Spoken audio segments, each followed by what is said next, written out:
Welcome to Pakistani real reaction. तो कैसे हैं आप सब? उम्मीद है आप सब बढ़िया होंगे, मजे में होंगे, खुश भी होंगे, आप बात भी होंगे। मेरा नाम है मुदस्सिर, मैं हूं बशीर। सुबह आज की वीडियो काफी ज्यादा कमाल की होने लगी है। तो वीडियो का जो टाइटल है वो है बोला था मत अकड़ो अब लाइन पर आया ब्रिटेन। मतलब भारत से अकड़ा था या क्या हुआ था, या भारत के खिलाफ कुछ इसने किया था, तो अब वो लाइन पर आ चुका है। भारत ने मतलब उसको शायद सेट कर दिया है। मतलब भारत बस है एक तरीका, कोई भी देश अगर अकड़ता है तो उसको सेट भी कर देता है। बोरिस जॉनसन की वजह से तो नहीं आ रहा। हाँ हो सकता है, तो मतलब शायद भारत से कोई पंगा ब्रिटेन ने लिया या क्या हुआ, ये वीडियो देखेंगे तब हमें सही से पता लगेगा। तभी मतलब इतना कमाल का टाइटल है, बोला था मत अकड़ो अब लाइन पर आया ब्रिटेन। तो बिना किसी तरीके देखते हैं ओरिजिनल वीडियो का लिंक मिल जाएगा आप लोगों को डिस्क्रिप्शन में। ओरिजिनल क्रिएटर को सब्सक्राइब करना मत भूलिएगा।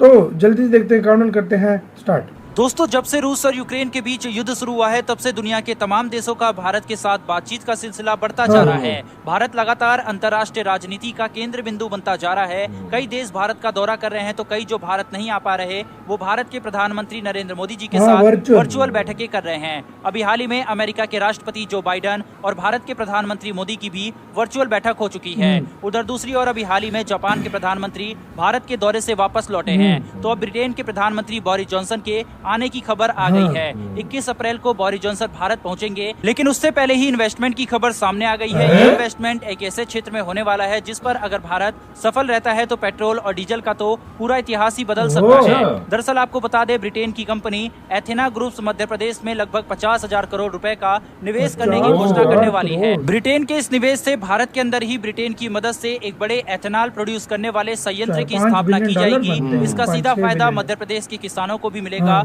और साथ ही भारत में लगातार बढ़ती पेट्रोल और डीजल पर निर्भरता भी कम होगी। दरअसल आपको बता दें, एथेनॉल एक तरह का अल्कोहल है जिसे पेट्रोल में मिलाकर गाड़ियों में फ्यूल की तरह इस्तेमाल किया जाता है। एथेनॉल का प्रोडक्शन मुख्य रूप से खेतों में उगाई जाने वाली फसलों में किया जाता है, जिससे भारतीय किसानों को इसका फायदा मिलने वाला है। एथेनॉल पर्यावरण के लिहाज से भी काफी अनुकूल माना जाता है। एथेनॉल के इस्तेमाल से 35% कम कार्बन मोनोऑक्साइड निकलता है। इतना ही नहीं, ये कार्बन मोनोऑक्साइड उत्सर्जन और सल्फर डाइऑक्साइड को भी कम करने में सहायक है। एथेनॉल में 35% ऑक्सीजन होता है। वहीं भारत की सरकार के द्वारा प्रयास किया जा रहा है कि 2025 तक पेट्रोल में करीब 20% एथेनॉल का उपयोग किया जाएगा, जो पेट्रोल के साथ मिलाकर वाहनों की दुनिया में एक नई क्रांति लाएगा।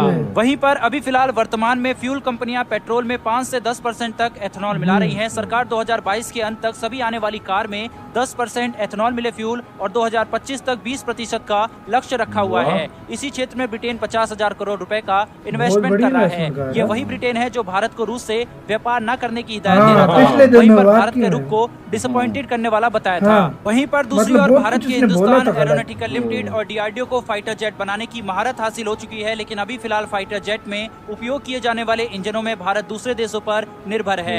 लेकिन अब दूसरे देशों पर निर्भरता धीरे धीरे खत्म करने की योजना भारत सरकार की तरफ से बनाई जा रही है। अभी तक भारत अपने हथियारों का निर्माण खुद न करके दूसरे देशों से इम्पोर्ट करता था। अगर आज के लिहाज से देखा जाए तो अमेरिका दुनिया को हथियार दे रहा है, चीन छोटे छोटे देशों को अपना गुलाम बना रहा है, रूस दुनिया को युद्ध दे रहा है, तो वहीं पर भारत दुनिया को अनाज पहुंचा रहा है। सही बात है, भारत दुनिया की राजनीति में बदलाव आ रहा है, उससे अब भारत को भी अपनी नीतियों में बदलाव करना पड़ रहा है। भारत में hypersonic missile, cyber security devices, drone system, artificial intelligence, big data machine interface को स्वदेशी प्रोडक्शन के तहत बढ़ावा दिया जा रहा है। वहीं दूसरी ओर भारत अब अपने 5.5 जनरेशन वाले फाइटर जेट के साथ भारत में बन रहे कई फाइटर जेट के इंजन के निर्माण करने जा रहा है। इसके लिए भारत सरकार अपनी पॉलिसी में भी बदलाव कर रही है। भारत में इस वक्त एमका और साथ ही तेजस मार्क 2 के लिए एक हाई थ्रस्ट जनरेट करने वाले इंजन की आवश्यकता पड़ रही है। अभी फिलहाल तेजस के लिए इजरायल हाई थ्रस्ट जनरेट करने वाले इंजन भारत को दे रहा है। वहीं दूसरी ओर भारत अपने सुपर स्टेल्थ विमान के लिए खुद ही प्रोडक्शन करने जा रहा है। भारत लगातार अपने स्वदेशी प्रोडक्शन पर जोर दे रहा है। इसके लिए अब रक्षा क्षेत्र के बजट को भी बढ़ाया जा रहा है। दुनिया में सबसे ज्यादा रक्षा क्षेत्र में अमेरिका बजट जारी करता है, उसके बाद चीन का नंबर आता है। भारत इस साल लगभग 70 बिलियन $US रक्षा क्षेत्र में खर्च करने वाला है, लेकिन आने वाले दिनों में यह बजट काफी तेजी से बढ़ने वाला है, क्योंकि भारत में अमेरिका के सिद्धांतों पर काम करना शुरू कर चुका है। अमेरिका अपने बजट के जरिए अत्याधुनिक हथियारों का निर्माण करता है और उनकी डिलीवरी करके जो मुनाफा कमाता है उसके इस्तेमाल रक्षा के क्षेत्रों में ही किया जाता है, जिसके चलते आज के समय में अमेरिका की सेना सबसे ज्यादा ताकतवर मानी जाती है। अब ऐसा ही कुछ भारत भी करने जा रहा है। जेट इंजन के निर्माण के लिए भारत का DRDO अंतर्राष्ट्रीय स्तर पर सहयोग का प्रयास कर रहा है। भारत अपने विमानों के इंजनों को दूसरे देशों से न लेकर बल्कि अपने देश में ही बनाना चाह रहा है, जिससे एक तरफ भारत के पास इंजन निर्माण की टेक्नोलॉजी भी उपलब्ध होगी और साथ ही भारत अपने इंजनों की मेंटेनेंस भी खुद कर पाएगा, क्योंकि भारत में राफेल विमान को फ्रांस से खरीदा जरूर है, लेकिन इसकी मेंटेनेंस के लिए फाइटर जेट को फ्रांस भेजना पड़ेगा, जिसके चलते ट्रांसपोर्टेशन का खर्च भी अभी ये ऐसा भारत करना चाहता है। यही वजह है कि भारत सरकार इस दिशा में काफी तेजी से काम कर रही है। बहरहाल दोस्तों, इस वीडियो में इतना ही। फिर मिलेंगे डिफेंस और वर्ल्ड अफेयर से जुड़ी ऐसी एक नई वीडियो के साथ। धन्यवाद, जय हिंद। इसी के साथ हुई गाइस ये वीडियो खत्म। ओरिजिनल वीडियो का लिंक मिल जाएगा आप लोगों को डिस्क्रिप्शन में। तो यार इसमें कोई शक नहीं है, जब युद्ध शुरू हुआ था ना तो पहले यूके की बात करते हैं।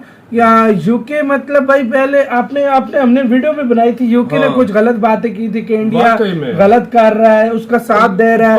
मतलब हमेशा यूके थोड़ा ना थोड़ा पंगा लेता रहता है। मतलब कोई भी मतलब वो यूके मतलब अपना वो राज वाले दौर से अभी तक नहीं निकला।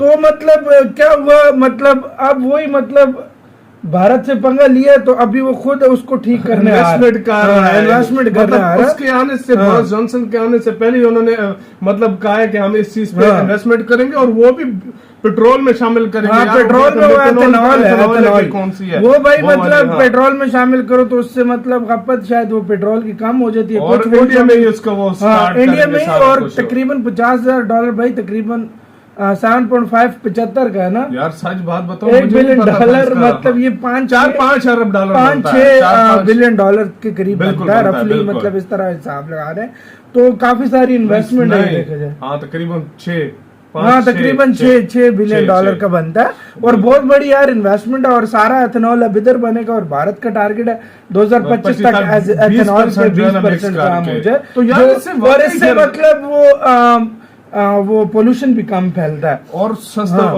35% ऑक्सीजन। और आजकल इंडिया में एक तो प्रधानमंत्रियों की एंट्री हो रही है, ऊपर से फॉरेन मिनिस्टरों की एंट्री हो रही है, ये भी देखो। अच्छा भाई, और दूसरी बात मैं आपको बता दूं कि मतलब सारा सीन इंडिया में लगा हुआ है और इंडिया को इस टाइम जो चाहिए इजिली मिल रहा है। अच्छा, मतलब इंजन हो कुछ भी हो, इंडिया कह रहा है कि मैं किसी के ऊपर निर्भरता नहीं रखूंगा, मतलब मैं अपना खुद बनाऊंगा ताकि मुझे मेंटेनेंस के लिए ताकि किसी के पास जाना भी न पड़े और खुद ही करे। क्योंकि मेंटेनेंस के लिए जाते हैं, एक तो खर्चा बहुत ज्यादा मेंटेनेंस के अलग आता है, उधर से लेते हैं, और जो इधर से जाता है छोटी सी चीज पर अब इंडिया आत्मनिर्भर हो। लेकिन दूसरे के ऊपर इंडिया निर्भर नहीं होना चाहता, ताकि मतलब किसी टाइम भी अगर हालात अच्छे ताल्लुकात ना रहे तो वो काम नहीं करते। तो गाइस आप लोग इस सीन के ऊपर क्या कहते हैं, आपकी क्या राय है इसके बारे में? अपनी राय कमेंट सेक्शन में दें।